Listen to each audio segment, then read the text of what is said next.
The 2025 season is about to begin, and I will be very excited. I'm super excited to talk about the country in which I love their athletes so much. Of course, it's the Jamaica. Welcome to my YouTube channel.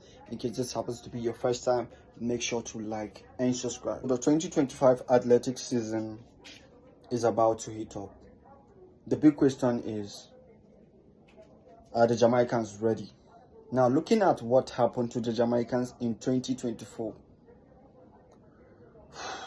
so sorry to say that their performance was one of the worst performances in the whole athletic history entirely.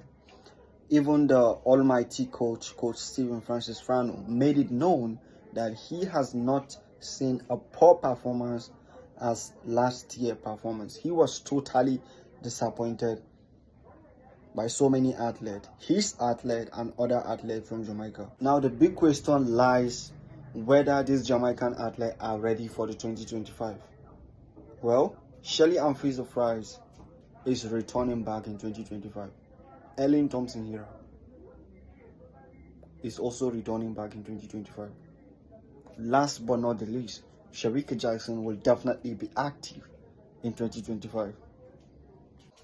And do not forget that Jamaica has found a new messiah by the name Kishane Thomson, who is ready to stop Nualize in his quest to dominate the track world.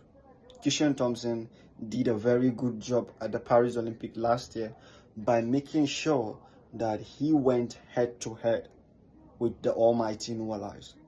What about 2025? What does Kishane Thomson and how is he going to make his country Jamaica very proud? Is there any possibility of Kishane Thomson defeating Nualize in 2025? Also, do not forget about the young, amazing Tia Clinton. She did a very good job making sure that she is the youngest in the lineup last year. She went up against some top big names, and Jamaicans were very, very proud of her. She went up against the likes of Shakiri, Julian Alfred, and she did very, very well and made it up to the final. And Jamaicans were very happy despite the fact that the young female sprinter was not able to get a medal. But what about 2025? Is she really ready? Now, according to the Olympic statistics, Jamaica were only able to secure a good number of medals in the field event. As for the track event, the number of medals that was being secured was totally disappointing. So definitely I believe they are going to tighten their belt for the 2025 season. And I really cannot wait to see the likes of Shelly, Elaine, Shericka, Shakiri all together in the same lane. How epic that is going to be. I cannot predict whether Jamaicans are going to win medals in track next year.